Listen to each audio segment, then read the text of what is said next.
माननीय मुख्यमंत्री जी की अभ्युदय योजना में आप सभी का स्वागत है।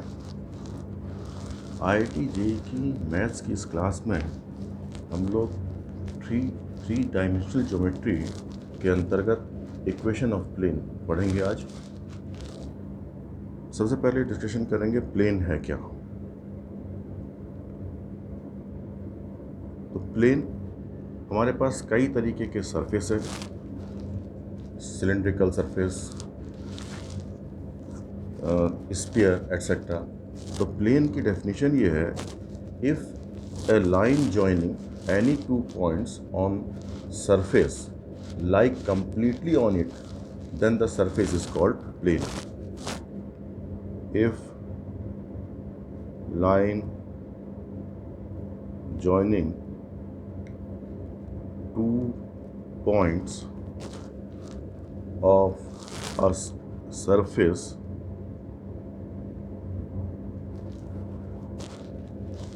lie completely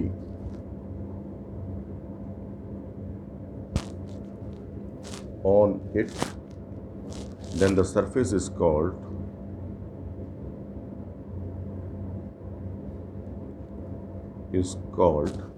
plane.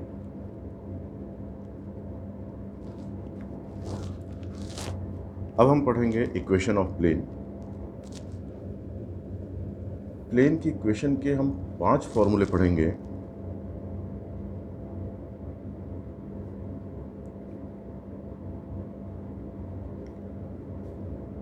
पहला फॉर्मूला है जिसका नाम है normal form.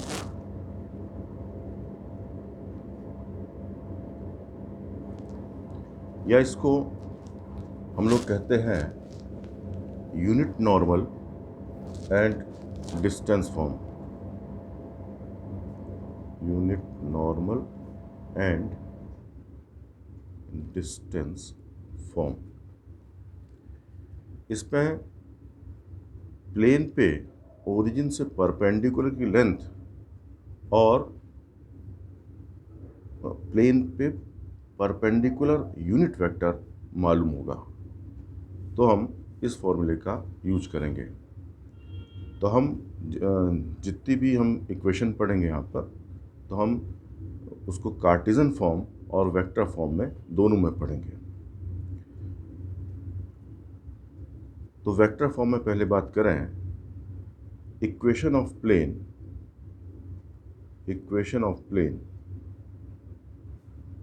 on which perpendicular length from origin B D and having unit normal vector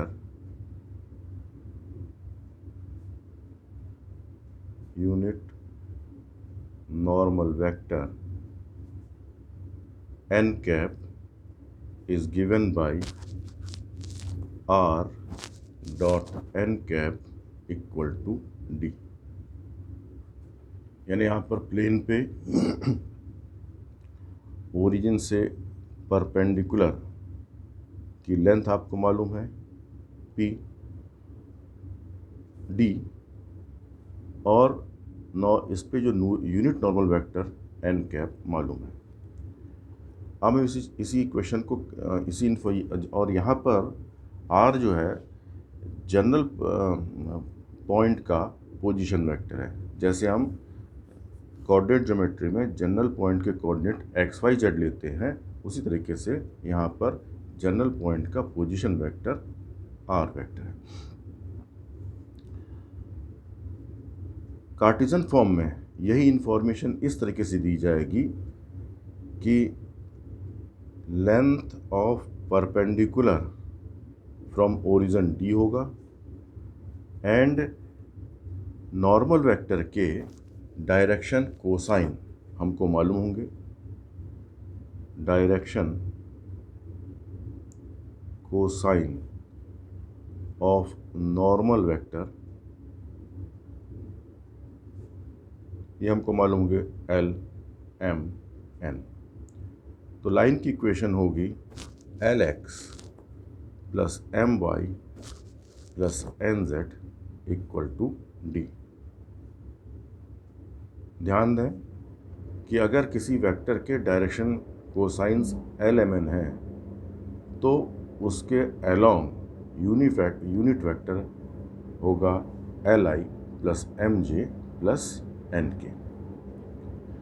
दूसरा फॉर्म है जिसका नाम है point distance form. Point distance form, इसमें प्लेन का एक पॉइंट मालूम होगा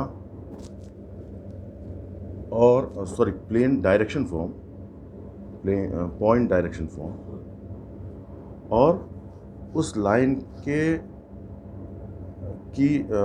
उस प्लेन की नॉर्मल वेक्टर कोई भी मालूम होगा। तो इसकी पहले हम वेक्टर फॉर्म बात करें। Equation of plane passing through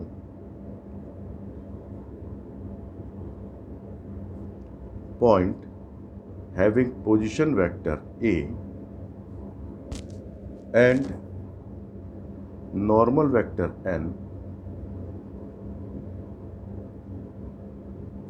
is given by r minus a dot n equal to 0।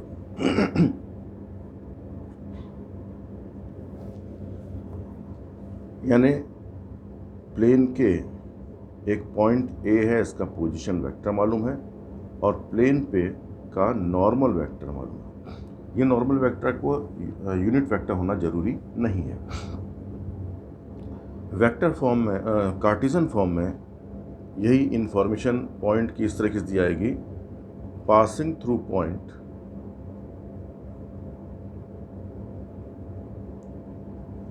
with coordinate x1, y1, z1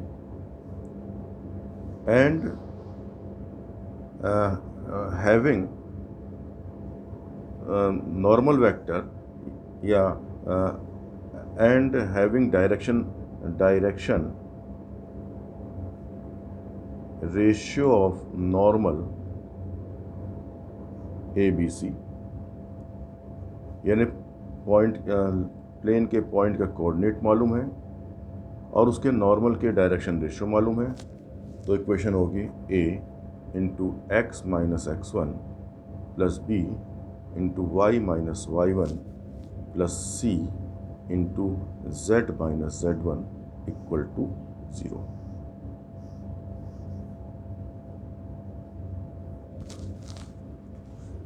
अब बात करते हैं 3 पॉइंट फॉर्म। 3 पॉइंट फॉर्म, अगर प्लेन के 3 point A, B, 3 non collinear point है ये plane के, हमको मालूम है, तो हम इसकी इक्वेशन निकालने के लिए इस चीज़ का यूज करेंगे कि अगर इस प्लेन पे कोई पॉइंट जनरल पॉइंट P है तो PA वेक्टर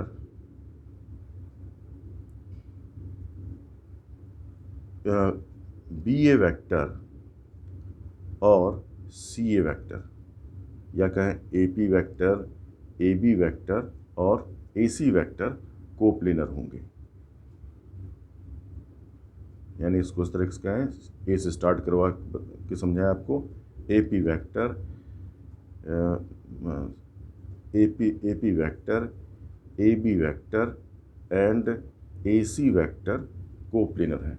और हम जानते हैं अगर 3 वेक्टर कोप्लेनर हैं तो उनका स्केलर ट्रिपल प्रोडक्ट 0 होता है। तो इसी बेस पे हम कह सकते हैं अगर 3 points x, x1, y1, z1, plane के 3 point x1, y1, z1, x2, y2, z2 और x3, y3, z3 हमको मालूम है, तो प्लेन की इक्वेशन डिटरमिनेंट फॉर्म से निकलेगी x minus x1 y minus y1, z minus z1, x2 minus x1, y2 minus y1, z2 minus z1, x3 minus x1, y3 minus y1, z3 minus z1 equal to 0। या vector form में हम इसको बात करें कि अगर हमारे पास 3 points हैं जिनके पोजीशन वेक्टर a, b और c हैं, तो scalar triple product of r minus a vector, b minus a vector and c minus a vector, that is ये AP, AB, AC वेक्टर लिखा हुआ है, इसका बॉक्स प्रोडक्ट 0 होगा। फोर्थ फॉर्म हमारे पास है, फोर्थ फॉर्म हमारे पास है जिसको इंटरसेप्ट फॉर्म कहेंगे। इंटरसेप्ट फॉर्म, अगर प्लेन के X intercept, if intercepts of plane on coordinate axis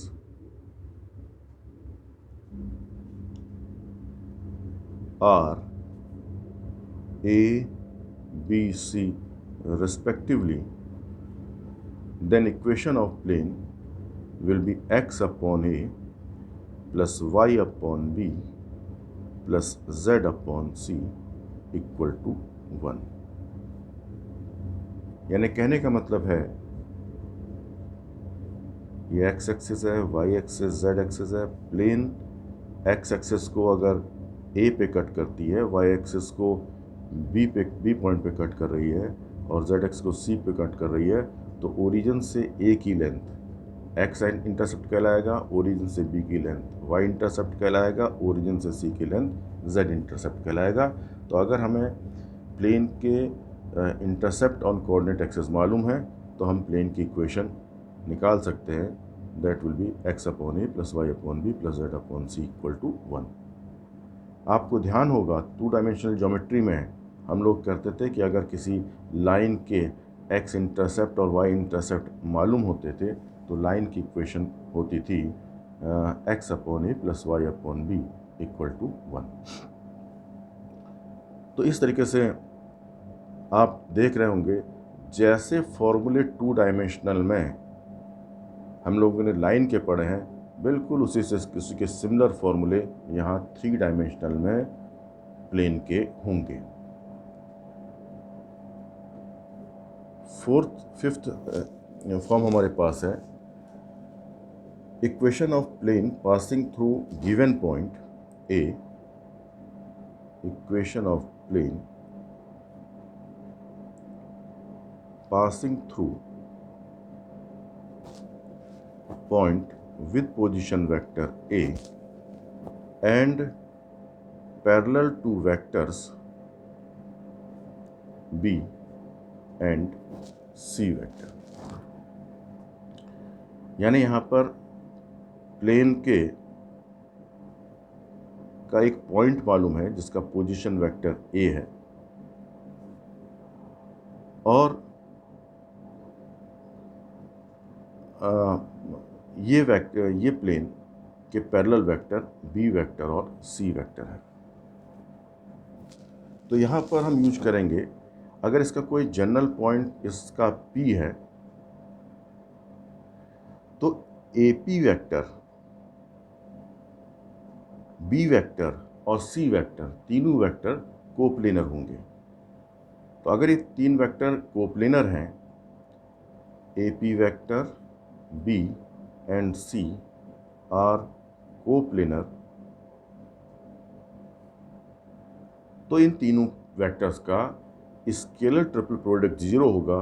इस चीज़ का यूज करें तो इक्वेशन इसकी निकलेगी R minus A box product of r minus a, b vector and c vector will be 0।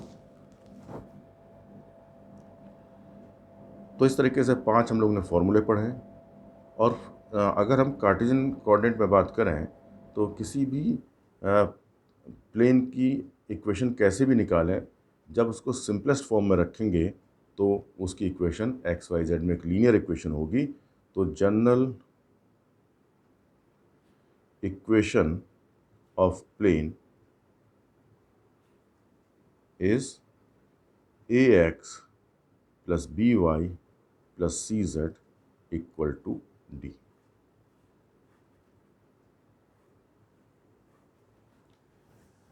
आपको ध्यान होगा ये जो इक्वेशन है अभी, ये linear equation X Y Z में है।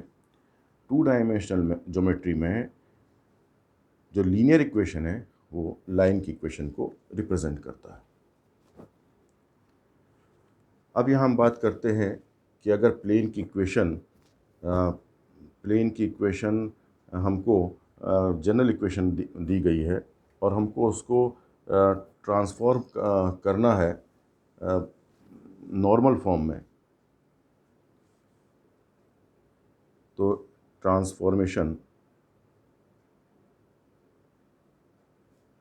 Of A X plus B Y plus C Z equal to D in normal form.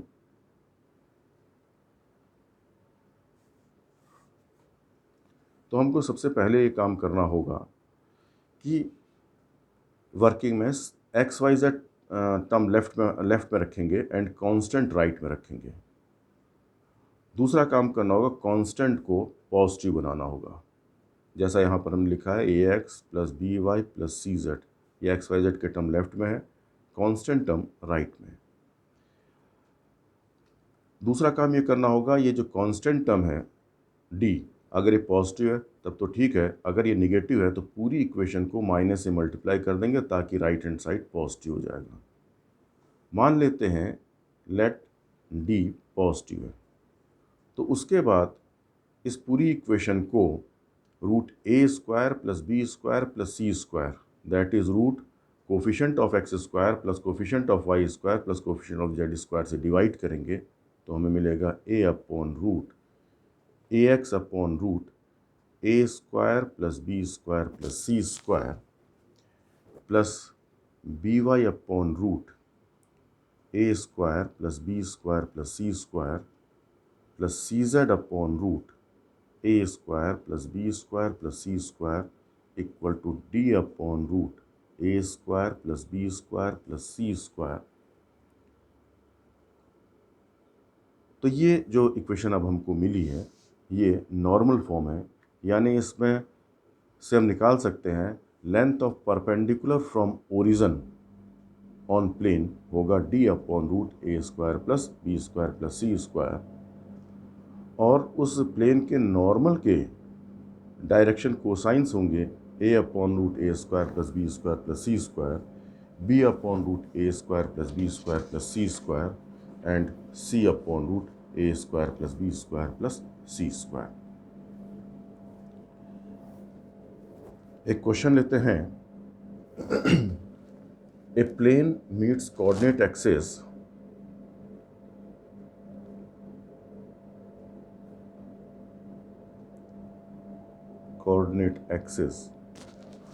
at A, B, C respectively such that the centroid of triangle ABC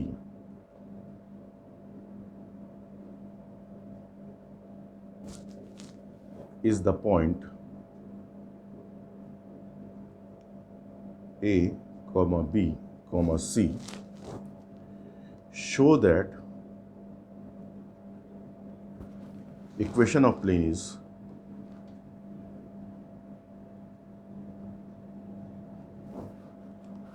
x upon A plus y upon B plus z upon C equal to 3। तो यहाँ पर हमको जो plane है ये coordinate axis को ए, B और सी पे कट कर रहा है और इस प्लेन का सेंट्रॉइड हमको मालूम है, तो हमें इसकी इक्वेशन निकालनी है। तो हम प्लेन की इक्वेशन को इंटरसेप्ट फॉर्म में मानते हैं। मान लेते हैं प्लेन के एक्सिस पे इंटरसेप्ट अल्फा बीटा गामा है। Let equation of plane be X upon alpha plus Y upon beta plus Z upon gamma equal to 1। अब हमें अगर अल्फा बीटा गामा की वैल्यू मिल जाती है तो हम इस इक्वेशन में रिप्लेस कर देंगे। अल्फा बीटा गामा की वैल्यू निकालने के लिए हमें इक्वेशन चाहिए होंगी, तो हम इसके लिए यूज करेंगे सेक्शन फॉर्मूले से, जो उसकी ए बी सी ट्राइंगल का सेंट्रॉइड के कोऑर्डिनेट निकालेंगे और सेंट्रॉइड हमको दिया हुआ है, तो हम दोनों कोऑर्डिनेट्स को इक्वेट करेंगे। तो सेंट्रॉइड होगा, क्योंकि ए एक्स एक्सिस का पॉइंट है, एक्स इंटरसेप्ट ए है, तो ए के कोऑर्डिनेट होंगे ए, 0, 0। बी वाई एक्सिस का पॉइंट है, Y coordinate Y intercept B है, तो 0, 0, 0, 0, बी, 0 और सी के कोऑर्डिनेट होंगे 0, 0, सी। तो ट्राइंगल एबीसी का सेंट्रॉइड होगा formula x1 plus x2 plus x3 upon 3, that is a plus 0 plus 0 upon 3, 0 plus b plus 0 upon 3, तीनों के z कोऑर्डिनेट का सम अपॉन 3 यानी एवरेज निकालें तो 0 प्लस 0, सॉरी इंटरसेप्ट की लेंथ थी अल्फ़ा बीटा गामा, तो ए के कोऑर्डिनेट अल्फ़ा 0, 0, बी के 0 बीटा 0, सी के 0, 0 गामा होंगे, तो होगा centroid alpha plus gamma upon 3। लेकिन आपको सेंट्रॉइड के कोऑर्डिनेट दिए गए हैं ए, बी, सी, तो therefore alpha upon 3 equal to a, beta upon 3 equal to b and gamma upon 3 equal to c. इन तीन इक्वेशन से हम अल्फ़ा बीटा गामा की वैल्यू निकालें तो alpha equal to 3a, beta equal to 3b, gamma equal to 3c। इन values को जो इक्वेशन ऑफ प्लेन हमने एज्यूम की उसमें रिप्लेस करें तो इक्वेशन ऑफ प्लेन होगी x upon alpha that is 3a, y upon beta plus y upon beta means 3b plus z upon gamma, z upon gamma means 3c equal to 1। 3 से पूरी equation को multiply कर दें तो we have x upon a plus y upon b plus z upon c equal to 3।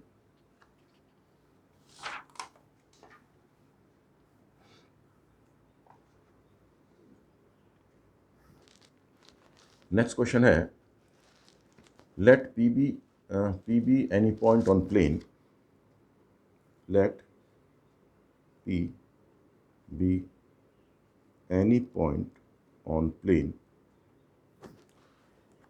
lx plus my plus nz equal to d and q be a point on the line OP, q be a point on the line OP such that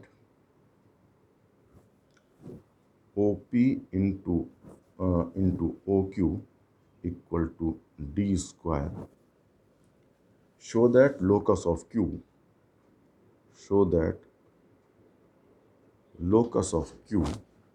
is d into lx plus my plus nz equal to X square plus Y square plus Z square. तो हमको क्या दिया हुआ है, एक plane दिया है, plane की इक्वेशन है L X plus M Y plus N Z equal to D.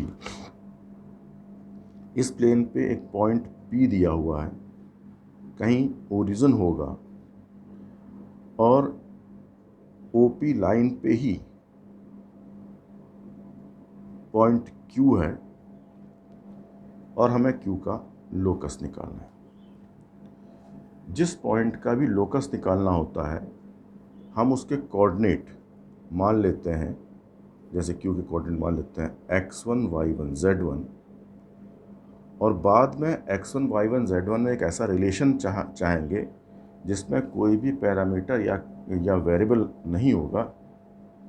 तो और फिर उस रिलेशन x1 y1 z1 को जनरलाइज करेंगे, मीन्स उस रिलेशन में x1 की जगह पे x, y1 की जगह y, z1 की जगह z रिप्लेस कर देंगे तो Q, तो इस पॉइंट का लोकस निकल आएगा। अब यहाँ पर हम लोग मानते हैं let P be point alpha comma beta comma gamma. ध्यान दें कि अल्फा बीटा गामा हम लोगों ने माना है, यानी ये अल्फा बीटा गामा पैरामीटर हैं, क्योंकि P कोई भी पॉइंट हो सकता है तो उसके उस हिसाब से अल्फा बीटा गामा की कुछ भी वैल्यू हो सकती है। तो जो हमारा रिलेशन होगा उसमें अल्फा बीटा गामा नहीं आना चाहिए। मीन्स हम पहले से प्रिपेयर्ड रहें कि अल्फा बीटा गामा हमारे पास होंगे और उनको हमें एलिमिनेट करना होगा, और 3 वेरिएबल को या पैरामीटर को एलिमिनेट करने के लिए हमारे पास 4 इक्वेशन होनी चाहिए। तो 4 इक्वेशन तो हम तैयारी करते हैं। फर्स्ट ऑफ ऑल हम बात करते हैं कि OP लाइन और OQ लाइन सेम है, तो यानी इसका मतलब है DR of OP and OQ are same. तो इसकी हेल्प से देखें OP के direction ratio by formula x2 minus x1 y2 minus y z2 minus z1, OP के डायरेक्शन रेशियो होगा अल्फ़ा बीटा गामा, और OQ का डायरेक्शन रेशियो होगा 2 पॉइंट फॉर्म का यूज करें, क्योंकि Q का कोऑर्डिनेट और O के कोऑर्डिनेट ओरिजिन मालूम है, तो उसका होगा x1 minus 0 y1 minus 0 z1 minus 0, यानी OQ के डायरेक्शन रेशियो होंगे x1 y1 z1। तो दोनों डायरेक्शन रेशियो प्रोपोर्शनल होने चाहिए, that is alpha upon x1 equal to beta upon y1 equal to gamma upon z1। ये पहली इंफॉर्मेशन हमारे पास है। मान लेते हैं this is equal to k। दूसरी इंफॉर्मेशन हमारे पास है कि जो पॉइंट P है ये प्लेन का पॉइंट है, तो प्लेन की इक्वेशन सेटिस्फाइड करेगा। तो अल्फ़ा बीटा गामा को सेटिस्फाई कराएं तो दूसरी इक्वेशन होगी यानी P ऑन प्लेन। तो इससे हमको मिलेगा अल्फ़ा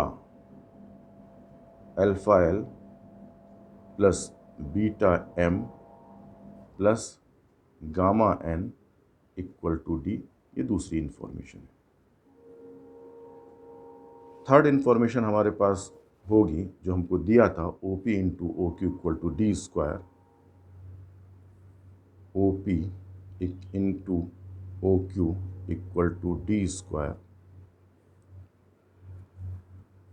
तो इस इंफॉर्मेशन से हमारे पास होगा OP length root alpha square plus beta square plus gamma square, OQ length root x1 square plus y1 square plus z1 square, और उस इक्वल टू D स्क्वायर, और उस इक्वेशन का हम वो कर लेंगे, स्क्वायरिंग कर लेंगे, तो we have alpha square plus beta square plus gamma square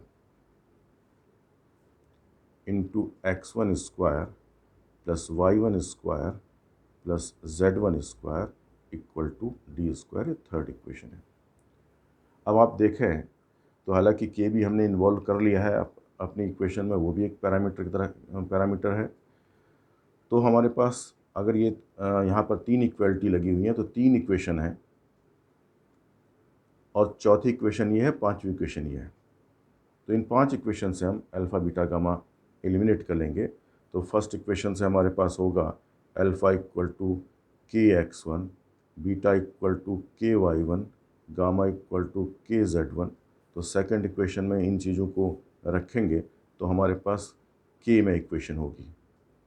तो alpha into L KX1L plus beta M that is KY1M plus gamma N that is KZ1N equal to D। ये नई इक्वेशन होगी और इसमें अगर हम K कॉमन ले लें तो हमारी इक्वेशन इस टाइप की नई इक्वेशन मिलेगी। वही हम दूसरी इक्वेशन में भी अल्फ़ा बीटा गामा की वैल्यू रख दें एलिमिनेट कर, ताकि अल्फ़ा बीटा गामा एलिमिनेट हो जाए। तो हमारे पास होगा KX1 square KY1 whole square plus KY1 whole square plus gamma means KZ1 whole square that is K square into X1 square plus Y1 square plus Z1 square into X1 square plus Y1 square into Z1 square that is K square into this whole square equal to D square. ये हमारी fifth equation है। और इन दो equation में केवल K हमारे पास parameter रहेगा, इसको एलिमिनेट करना है। तो K की इक्वेशन हम या दूसरी इक्वेशन का स्क्वायर रूट ले लें तो दूसरी इक्वेशन जो फिफ्थ इक्वेशन है वो हो जाएगा K into X1 square plus Y1 square plus Z1 square equal to D। और इन दोनों इक्वेशन को हम डिवाइड करके, इन दोनों इक्वेशंस को हम अगर डिवाइड कर दें तो हमें हमारे पास मिलेगा ये जो इन दोनों इक्वेशंस को, तो X1 square plus Y1 square plus Z1 square upon X1L plus MY1 plus NZ1 equal to, बल्कि इसमें से D स्क्वायर। तो इस तरीके से इसमें इक्वेशन थर्ड में एक कैलकुलेशन मिस्टेक हो गई थी, क्योंकि इक्वेशन थर्ड के लिए हमने जब स्क्वायरिंग किया था तो राइट हैंड साइड का स्क्वायर छूट गया था, D स्क्वायर था, यहाँ पर D स्क्वायर था, D टू द पावर 4 होगा। तो ये थर्ड इक्वेशन यहाँ बनी थी D to the power 4 square D square होगा। तो डिवाइड करेंगे तो हमारे पास होगा D square upon D that is D, और क्रॉस मल्टीप्लाई कर दीजिए और इस इक्वेशन को जनरलाइज कर लीजिए। तो हमारे पास इक्वेशन होगी x square plus Y square plus Z square equal to D इंटू LX plus MY plus NZ। यही हमारे पास लोकस होगा।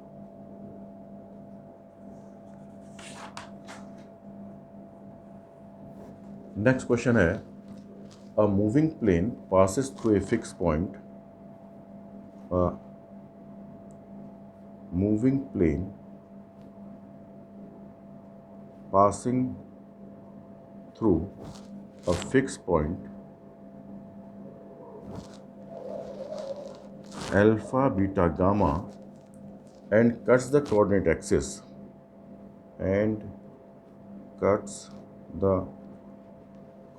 axis at A, B, C respectively. Find the locus of centroid of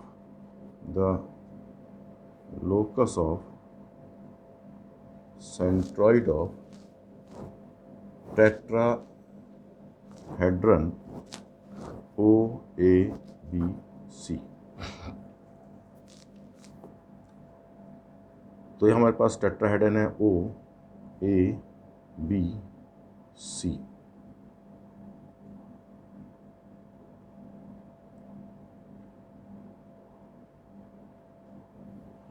तो इस टेट्राहेड्रन का centroid का locus निकालना है। तो क्योंकि हमको दिया है plane passes through a fix point, plane का एक पॉइंट फिक्स पॉइंट है, प्लेन मान लीजिए एक्स एक्सेस को ए पे, वाई एक्सेस को बी पे और जेड एक्सेस को सी पे कट कर, ये हमको दिया हुआ है। और इस जो टेट्राहेड्रन है उसका सेंट्रॉइड के कोऑर्डिनेट हमको मालूम है, सेंट्रॉइड का लोकस निकालना है। और इस प्लेन का एक पॉइंट है जिसके कोऑर्डिनेट हमको अल्फ़ा बीटा गामा मालूम है। तो हम इसकी इक्वेशन प्लेन की ले लेते हैं x upon a intercept form में y upon b plus z upon c equal to 1। इसका मतलब है कि a के कोऑर्डिनेट हमारे पास होंगे a, 0, 0, b के कोऑर्डिनेट होंगे 0, b, 0 और c के कोऑर्डिनेट होंगे 0, 0, c। तो क्योंकि ये प्लेन साथ में ये प्लेन क्योंकि अल्फ़ा बीटा गामा से पॉइंट से पास कर रहा है, तो अल्फ़ा बीटा गामा इस प्लेन की इक्वेशन सेटिस्फाई करेंगे। Alpha upon A plus beta upon B plus gamma upon C equal to 1। ध्यान दीजिएगा क्योंकि हमने ए बी सी अपनी ओर से माने हैं, तो हमें जो लोकस निकालते समय हम लेट सेंट्रॉइड ऑफ टेट्राहेड्रन हम लोग मान लेते हैं x1 y1 z1। तो हमको x1 y1 z में एक रिलेशन चाहिए होगा जिसमें जो हमने जो पैरामीटर माने हैं ए बी सी नहीं आनी चाहिए। तो हमारे हिसाब से जो सेंट्रॉइड आना चाहिए वो होना चाहिए इन 4 पॉइंट, यानी ए बी सी और ओरिजन 0, 0, 0। तो इन 4 पॉइंट के x कोऑर्डिनेट का एवरेज लीजिए, तो सेंट्रॉइड होगा a plus 0 plus 0 upon 4, that is a upon 4, b upon 4, c upon 4। ये सेंट्रॉइड होगा क्योंकि सेंट्रॉइड टेट्राहेड्रन का होगा x1 plus x2 plus x3 plus x4 upon 4, y1 plus y2 plus y3 plus y4 upon 4 और z1 plus z2 plus z3 plus z4 upon 4। और centroid हमने के coordinate x1 y1 z1 माने हैं, तो हमारे पास होगा x1 equal to a upon 4, y1 equal to b upon 4 and z1 equal to c upon 4। क्योंकि हमें ए बी सी एलिमिनेट कर रहे हैं, तो हमारे पास सारा कंसंट्रेशन ए बी सी पे होगा। तो a equal to 4x1, b equal to 4y1 और c इक्वल टू 4z1। ये ए बी सी की जो वैल्यूज़ हैं इसको इक्वेशन 1 में रिप्लेस करें तो we have alpha upon a means alpha upon 4x1 plus beta upon b that is 4y1 upon B plus gamma upon c that is 4z1 upon C equal to 1। 4 से पूरी equation को multiply कर दें तो we have alpha upon x1 plus alpha a की जगह पे 4 equation 1 में हमने रिप्लेस किया था ए बी सी की वैल्यू, तो अल्फ़ा अपॉन ए की जगह पे 4x1 plus beta upon B की जगह पे 4y1 प्लस गामा अपॉन सी की जगह पे 4z1 इक्वल टू 1। पूरी इक्वेशन को 4 से मल्टीप्लाई करें तो alpha upon x1 plus beta upon y1 plus gamma upon z1 equal to 4। और इस इक्वेशन को जनरलाइज कर लीजिए, मीन्स x1 y1 z1 की जगह x y z रिप्लेस कर दीजिए, तो ये जो इक्वेशन मिलती है alpha upon x plus beta upon y plus gamma upon z equal to 4, यही हमारा रिक्वायर्ड लोकस है।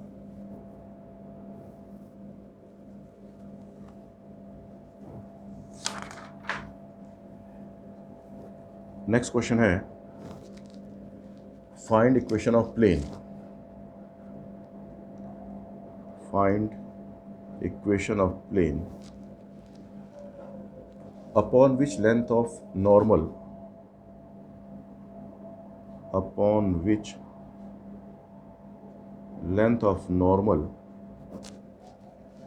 from origin is 10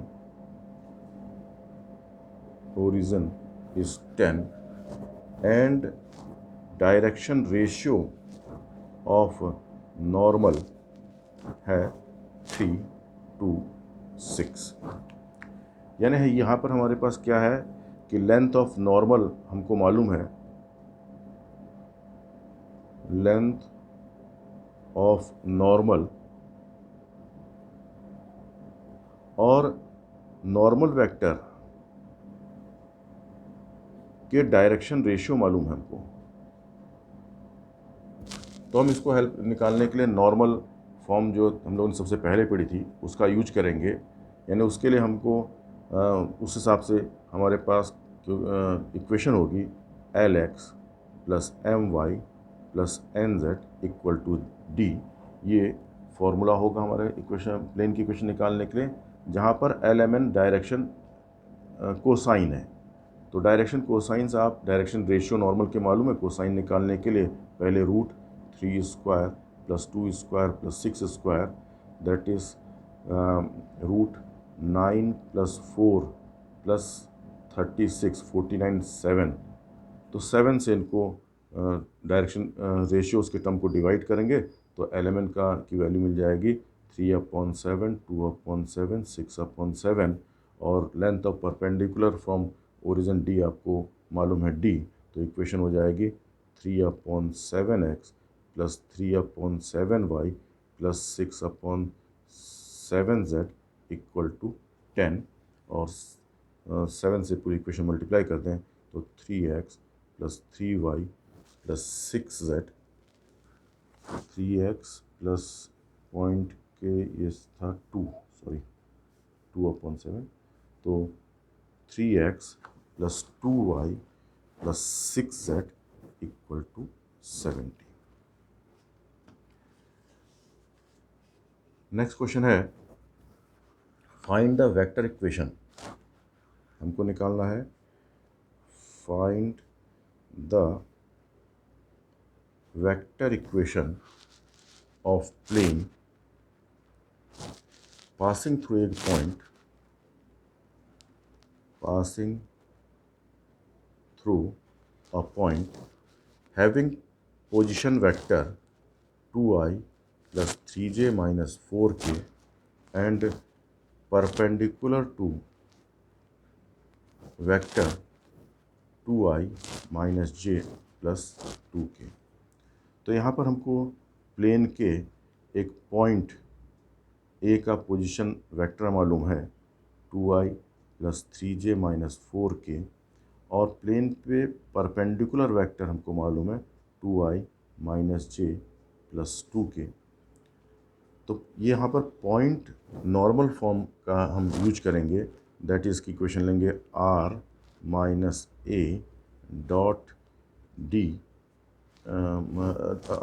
r minus a dot n equal to 0 form ली। तो यहाँ पर हमारे पास इक्वेशन होगी r dot n equal to a, n vector normal vector और पोजीशन वेक्टर a रख दें तो r dot n equal to a dot n, that is r dot n, n vector है 2i minus j plus 2k equal to a vector 2i plus 3j minus 4k dot n vector that is 2i minus j plus 2k। तो equation होगी r dot 2i minus j plus 2k equal to a1 a2 plus b1 b2 plus c1 c2 use करें 2 into 2 4 plus 3 into minus 1 minus 3 plus minus 4 into 2 minus 8। तो line की equation होगी r dot 2i minus j plus 2k equal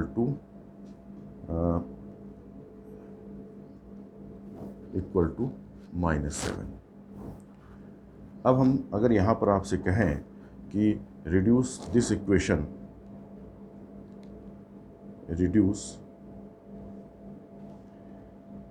r dot 2i minus j plus 2k equal to -7 in cartesian form, तो हमको सिर्फ एक काम करना पड़ेगा।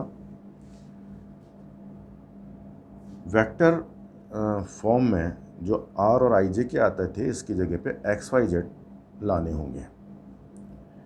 तो इसके लिए सिर्फ एक काम करना होगा कि जिस जनरल पॉइंट को हम का पोजीशन वेक्टर r मान रहे हैं,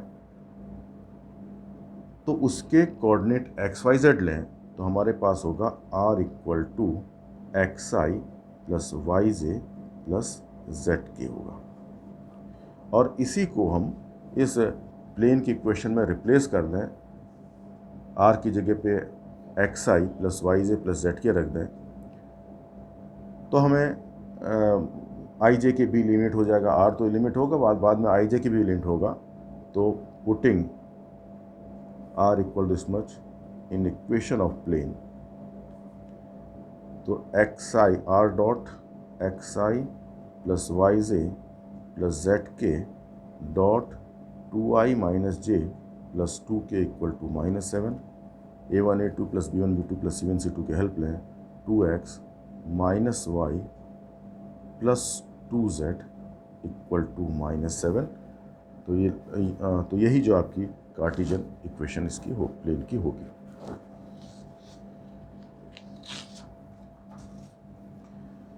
नेक्स्ट क्वेश्चन है find equation of plane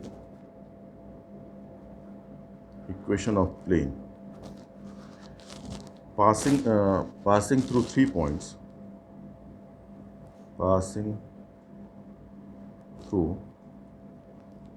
points, having coordinates 2, -3, 3, -5, 2, 0 and 1, -7, 1।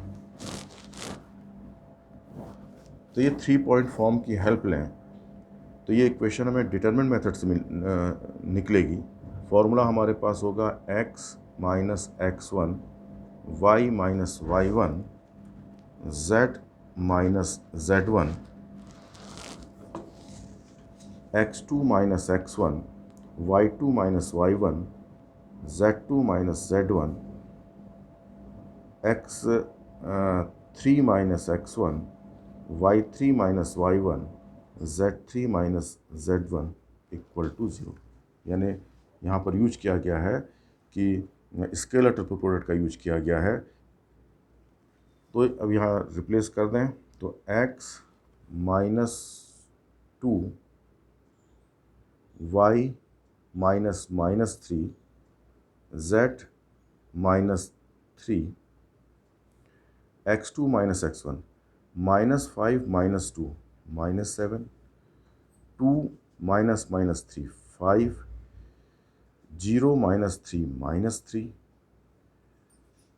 x3 minus x1 that is 1 minus 2 -1, -7 -3 that is -7 plus 3 -4 और 1 -3 means -2 इक्वल टू 0। और इस डिटरमिनेंट को हम एक्सपेंड कर देंगे तो इस प्लेन की इक्वेशन हमको मिल जाएगी और आगे हमको कल सिंप्लीफाई करना रहेगा। अब नेक्स्ट हम लोग पढ़ेंगे family of plane.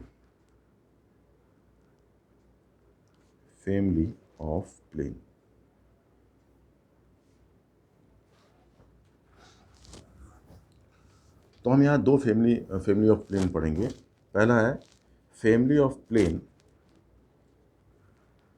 Equation of plane parallel to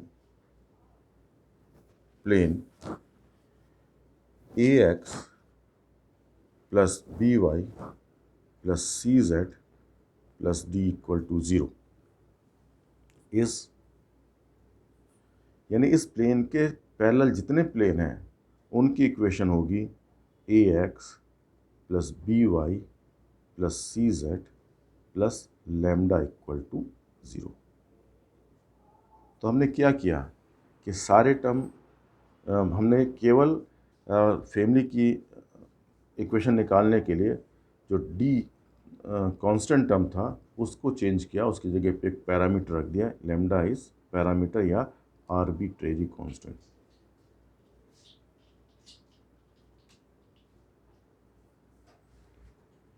अब उस फैमिली के लिए, यानी फैमिली की जो मेन डेफिनेशन क्या है कि फैमिली की जो यहाँ पर फैमिली क्यों कह रहे हैं, क्योंकि सारे प्लेन में कॉमन कैरेक्टर है, वो है सबके सब एक ही सबके सब आपस में पैरेलल हैं।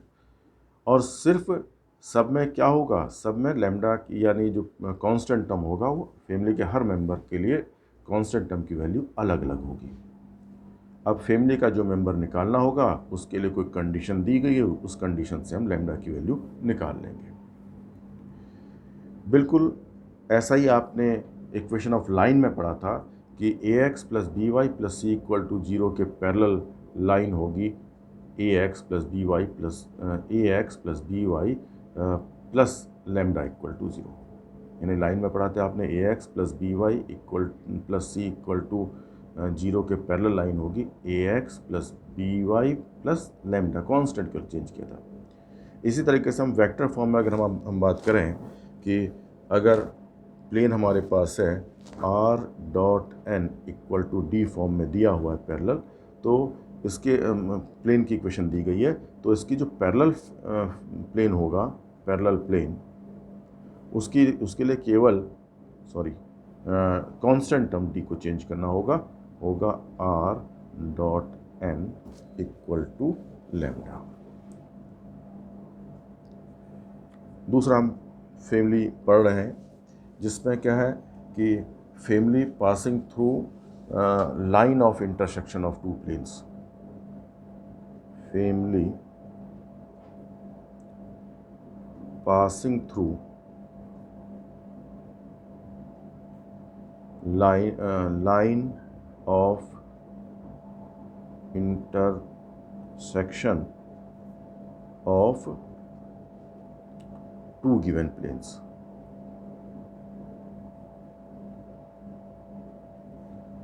क्योंकि आप जानते हैं कोई भी दो प्लेन होंगे और दूसरा प्लेन ये है, एक प्लेन ये शेडेड प्लेन है, एक प्लेन डॉटेड प्लेन है।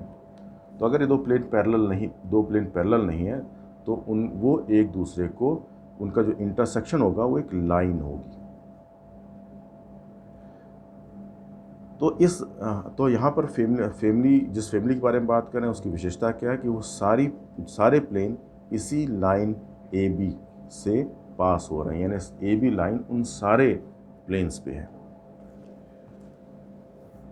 तो फॉर्मूला यहाँ पर यह होगा कि equation of family of plane passing through line of intersection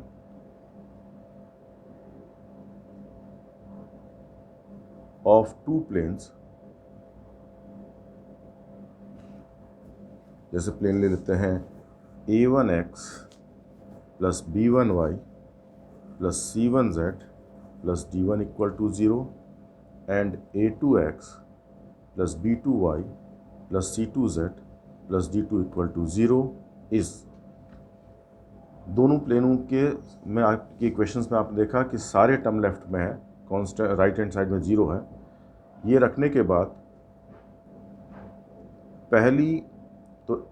पहली लाइन के लेफ्ट हैंड साइड के टर्म रखिए a1x plus b1y plus c1z plus d1 plus lambda times a2x plus b2y plus c2z plus d2 equal to 0। यानी इस family की equation निकालने के लिए क्या करेंगे, दोनों प्लेन के सारे टर्म लेफ्ट में रखेंगे। तो पहले प्लेन के left hand side plus lambda times दूसरे प्लेन का left hand side equal to 0, ये फैमिली की इक्वेशन होगी। और यहाँ पर लैम्डा आर्बिट्री कांस्टेंट है, आर्बिट्रेरी कांस्टेंट है, मींस फैमिली के हर मेंबर के लिए लैम्डा की कोई ना कोई यूनिक वैल्यू होगी। तो इसी पे बेस हम क्वेश्चन ले लेते हैं, एक दो क्वेश्चंस पे कर लेते हैं। Find equation of plane, find equation of plane through the point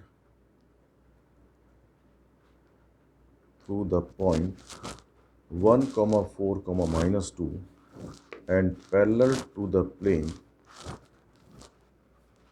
-2x plus y minus 3z equal to 7। तो हमको चाहिए क्या? प्लेन की इक्वेशन चाहिए, जो equation of plane passing through plane, किसके पास प्लेन का एक पॉइंट दिया हुआ है और ये प्लेन एक गिवन प्लेन के पैरेलल है। तो हम अपने जो रिक्वायर्ड प्लेन की इक्वेशन मान लेते हैं, इसी में कांस्टेंट टर्म की जगह पे लैम्डा रख देते हैं, -2x plus y minus 3z equal to lambda.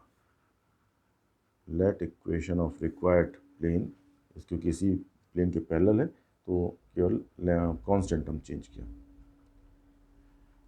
अब लैम्डा निकालने के लिए हमारे पास इंफॉर्मेशन क्या है कि रिक्वायर्ड प्लेन 1, 4, -2 से पास कर रही है, मींस रिक्वायर्ड प्लेन की इक्वेशन को 1, 4, -2 सेटिस्फाई करेगा।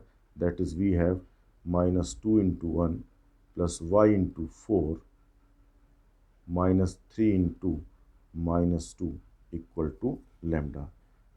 सॉरी, -2 × 1 प्लस 4 -3 × -2, तो ये होगा -2 plus 4 plus 6 equal to lambda.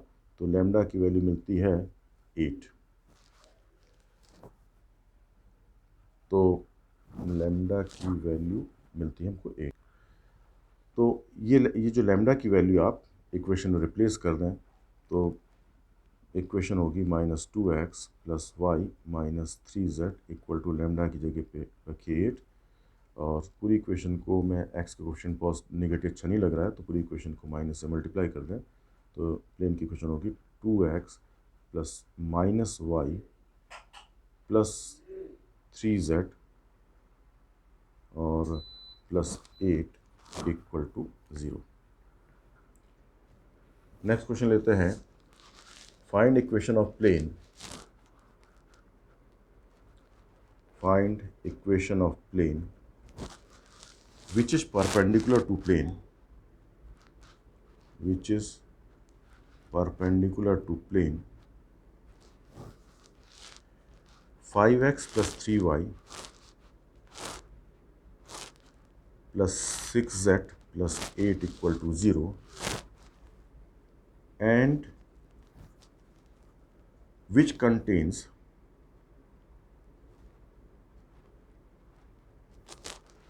the line of intersection of the planes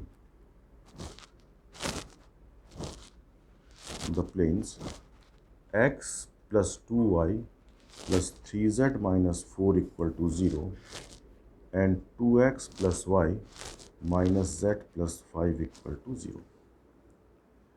तो यहाँ पर क्या दिया है, जो प्लेन है वो परपेंडिकुलर, एक गिवन प्लेन के परपेंडिकुलर है और which contains the line of intersection of these two planes, यानी इन दो प्लेन के लाइन ऑफ इंटरसेक्शन जा रहा है, यानी वो प्लेन इन दोनों प्लेन के लाइन ऑफ इंटरसेक्शन से पास कर रहा है। तो फैमिली की इक्वेशन हम ले लेते हैं, सारे टर्म दोनों इक्वेशंस में लेफ्ट हैंड साइड में रखने के रहे ही हैं हमारे पास। तो उसकी इक्वेशन होगी 2x plus y plus 3z minus 4 plus lambda times 2x plus y minus z plus 5 equal to 0। अब लैम्डा निकालने के लिए एक इन्फॉर्मेशन दी गई है कि रिक्वायर्ड प्लेन गिवन प्लेन के गिवन प्लेन पे परपेंडिकुलर हैं। तो जो रिक्वायर्ड प्लेन है इसमें कोई स्टैंडर्ड फॉर्म में रखते हैं, एक्स के टर्म, वाई के टर्म, जेड के टर्म कलेक्ट करते हैं, तो उसमें जो एक्स वाई जेड के कोफिशेंट होंगे वो इस प्लेन के नॉर्मल के डायरेक्शन रेशियो होंगे। दैट इज एक्स का कोफिशेंट मिलेगा 1 + 2 लैम्डा, वाई का कोफिशेंट मिलेगा 2 + लैम्डा, जेड का कोफिशेंट मिलेगा 3 - लैम्डा। ये इस प्लेन के नॉर्मल के डायरेक्शन रेशियो ऑफ नॉर्मल है। और जो प्लेन गिवन प्लेन है उसके डायरेक्शन रेशियो हैं एक्स वाई जेड के कोफिशेंट 5x + 3y + 6z + 8 = 0 है, तो उसके डायरेक्शन रेशियो होंगे 5 3 6 5 3 6। क्योंकि दोनों प्लेन परपेंडिकुलर हैं तो उनके नॉर्मल पे परपेंडिकुलर हैं, that is a1 a2 + b1 b2 + c1 c2 0 होगा, दैट इज़ 5 × 1 + 2 लैम्डा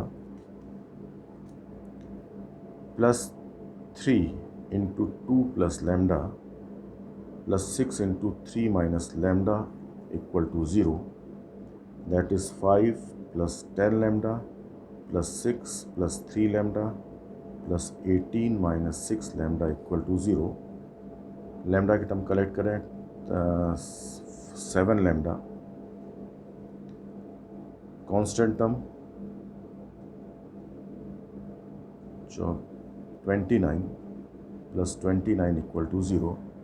तो इससे हमको लैम्डा की वैल्यू मिलती है = -29/7।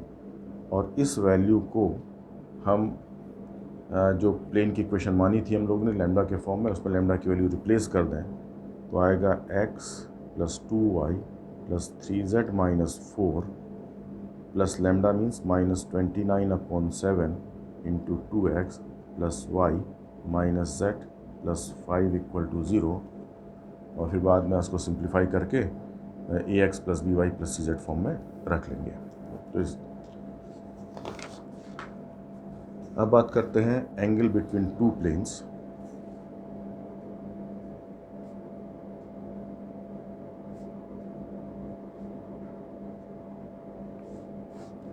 अगर हमारे पास दो प्लेन्स हैं a1x + b1y + c1z + d1 = 0 and a2x + b2y + c2z + d2 = 0, दो प्लेन हैं, तो इनके बीच का एंगल मीन्स इनके नॉर्मल के बीच का एंगल, और दोनों के नॉर्मल हमको मालूम के डायरेक्शन रेशियो मालूम है a1 b1 c1 और a2 b2 c2, that is coefficient of x y z।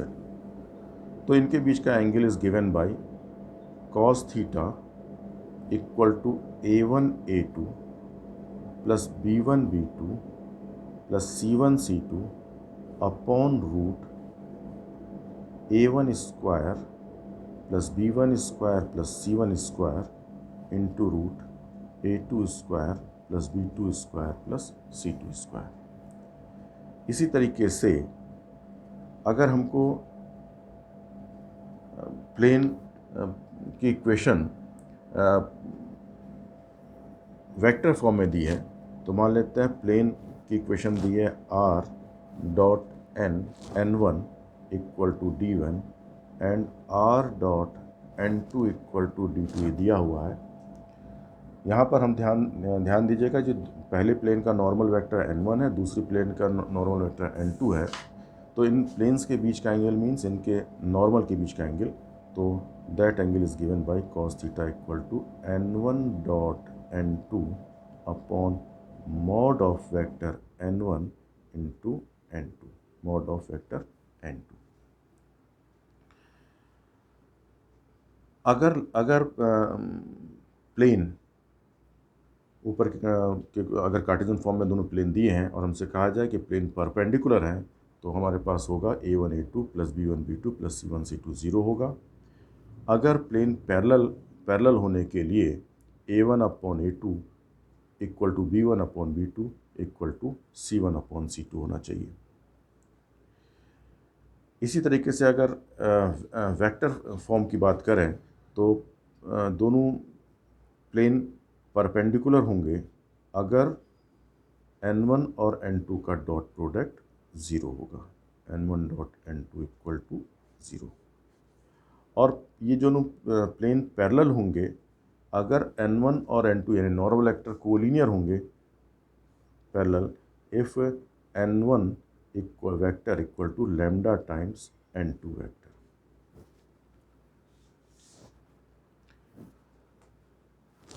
जैसे क्वेश्चन डिस्कस करते हैं कि find angle between planes r dot 2i minus j plus k equal to 6 and r dot i plus j plus 2k equal to 5। तो पहले plane का normal vector 2i minus j plus k है, दूसरे plane का normal vector i plus J plus 2k है। तो इन दोनों plane के बीच का एंगल अगर थीटा है तो कॉस थीटा इक्वल टू इन नॉर्मल वेक्टर के बीच का एंगल, दैट इज़ दोनों का डॉट प्रोडक्ट लेंगे। तो दोनों का डॉट प्रोडक्ट होगा 2 इंटू 1 माइनस 1 और 1 into 2 that is 2 upon root पहले वेक्टर के का मॉड, पहले नॉर्मल का mod root 2 square 4 plus 1 square plus 1 square, ऐसे दूसरे केस में भी 1 प्लस 1 प्लस 4 दैट इज़ आ जाएगा 3 अपॉन ये आएगा 3 upon root 6 into root 6 that is half, that is theta निकलेगा cos theta half means theta equal to pi by 3। अब हम लोग बात करते हैं angle between plane and line. Angle between plane and line, एक प्लेन है और एक लाइन है। हमको प्लेन और लाइन के बीच का एंगल यानी अगर निकालना है मीन्स लाइन और प्लेन में की कोई भी लाइन, प्लेन की कोई भी लाइन के बीच का एंगल निकालना है। हम तो जानते हैं केवल कि लाइन के डायरेक्शन रेशियो या लाइन के अलोंग वेक्टर जानते हैं, और दूसरा प्लेन पे परपेंडिकुलर या नॉर्मल वेक्टर या नॉर्मल के डायरेक्शन रेशियो या कोसाइन जानते हैं। तो हम तो मान लीजिए लाइन हमारे पास ये लाइन है तो हमको तो ये एंगल मिलेगा अगर हम नॉर्मल और प्लेन का नॉर्मल और लाइन की गिवन लाइन के बीच का एंगल हम लोग निकाल सकते हैं। और वो एंगल एक्चुअल में होगा 90 माइनस थीटा। तो हमारे पास कॉस 90 माइनस थीटा होगा angle between line and normal, that is वो हमारा जो एक्सप्रेशन निकलेगा वो साइन थीटा में निकलेगा। तो हम यहाँ पर इसी का यूज करके, इसी नॉलेज का यूज करके बात करते हैं। वेक्टर फॉर्म में बात करें,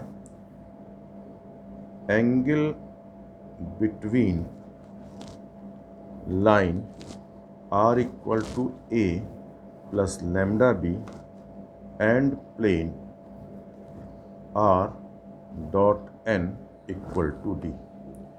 यानी लाइन के जो पैरेलल वेक्टर है वो बी वेक्टर है, प्लेन का नॉर्मल वेक्टर एन वेक्टर है।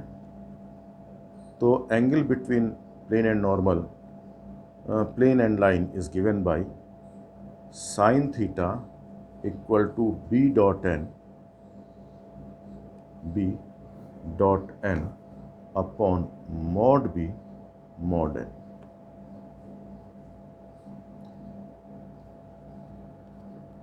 कार्टेशियन फॉर्म में बात करें, अगर लाइन की इक्वेशन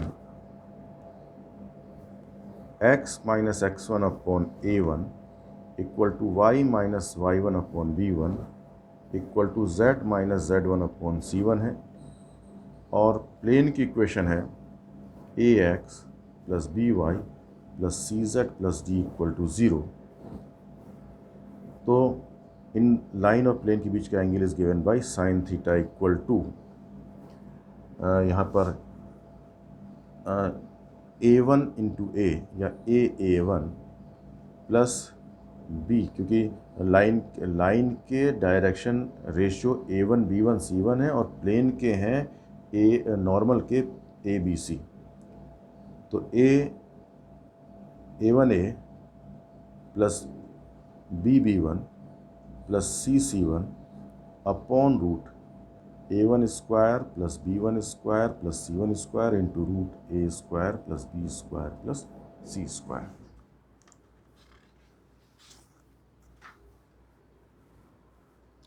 अब यहाँ पर बात आती है कि अगर प्लेन जो है पैरेलल होंगे तो जो लाइन है वो उसके नॉर्मल पे परपेंडिकुलर होगी। क्वेश्चन है फाइंड एंगल बिटवीन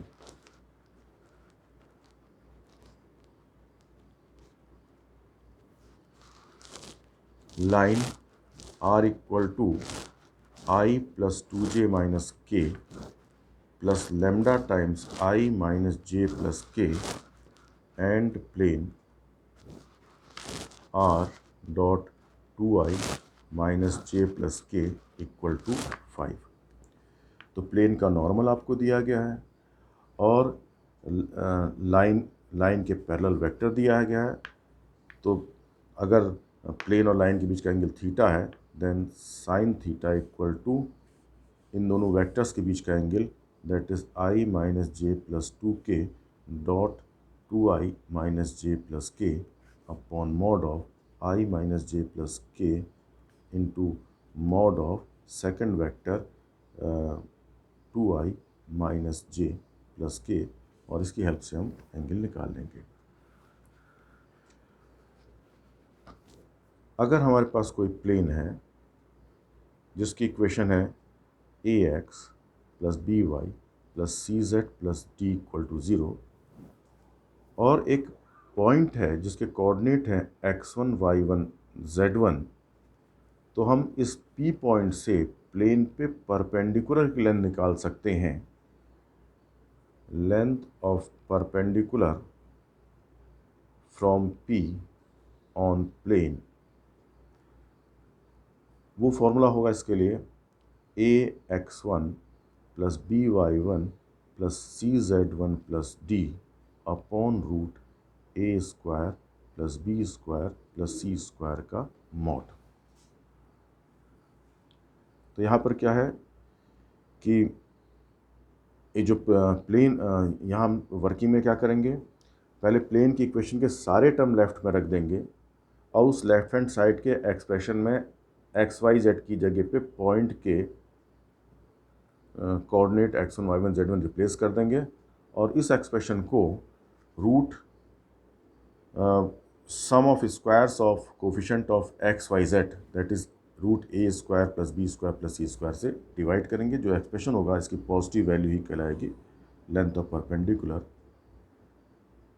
ऐसा ही हम लोगों ने बिल्कुल सिमिलर ऐसा ही फॉर्मूला हम लोगों ने 2 डायमेंशन में पढ़ा था कि किसी पॉइंट x1 y1 से किसी line ax plus by plus c equal to 0 पे परपेंडिकुलर की लेंथ। वेक्टर फॉर्म में अगर बात करें, प्लेन की इक्वेशन मान लीजिए हमको दी गई है r dot n equal to d दिया गया है प्लेन की इक्वेशन, और पॉइंट का पोजीशन वेक्टर हमको a दिया गया है। तो यही कॉन्सेप्ट यहाँ पर यूज करें। लेंथ ऑफ परपेंडिकुलर निकालने के लिए प्लेन की इक्वेशन के सारे टर्म लेफ्ट में रखें और r की जगह पे पॉइंट का पोजीशन वेक्टर रिप्लेस कर दें, दैट इज़ r की जगह पे a रिप्लेस करें, तो a dot n minus d upon root upon root. अब यहाँ पर ABC लिया गया था, ABC मीन्स क्या लिया गया था, प्लेन के नॉर्मल के डायरेक्शन रेशियो का यूज किया गया। तो वहाँ पर क्या करोगे कि जो प्लेन का नॉर्मल है उसका मैग्नीट्यूड यूज करोगे, मॉड ऑफ, यानी यूनिट नॉर्मल यूज करोगे, mod of mod of n vector. यानी फिर समझिए क्या है कि पहला काम आप करेंगे, प्लेन की इक्वेशन के सारे टर्म लेफ्ट में रखेंगे और इसमें आर की जगह पे पॉइंट का पोजीशन वेक्टर ए रिप्लेस करेंगे और फिर इस एक्सप्रेशन को जो यूनिट नॉर्मल वेक्टर के मैग्नीट्यूड से डिवाइड करेंगे। जैसे वहाँ पर √a² + b² + c² से डिवाइड किया गया था। ऐसे ही अगर हमारे पास दो प्लेन हैं, मान लीजिए प्लेन हमारे पास पहली प्लेन की इक्वेशन है a1x + b1y + c1z + d1 = 0 और a2x + b2y + c2z + d2 = 0। तो इन दोनों प्लेन का एंगल बाइसेक्टर प्लेन है। जैसे ये प्लेन है, दूसरा प्लेन ये है, तो इनके बीच जो एंगल है उसको बाइसेक्ट करने वाला जो प्लेन जा रहा है उसकी इक्वेशन निकालने के लिए एक उसकी इक्वेशन होगी a1x + b1y + c1z + d1 upon √a1² + b1² + c1² = ±a2x + b2y + c2z + d2 upon √a2² + b2² + c2²। यानी यहाँ पर भी ये सारी चीज़ें आपने 2 डायमेंशन में जैसे लाइन के बारे में पढ़ा था, बिल्कुल सेम उसी तरीके से 3 डायमेंशनल प्लेन के फॉर्मूले यहाँ पर निकल रहे हैं। तो इस क्लास में हम लोग इतना ही, यहीं पर इस क्लास को एंड करते हैं। थैंक्स।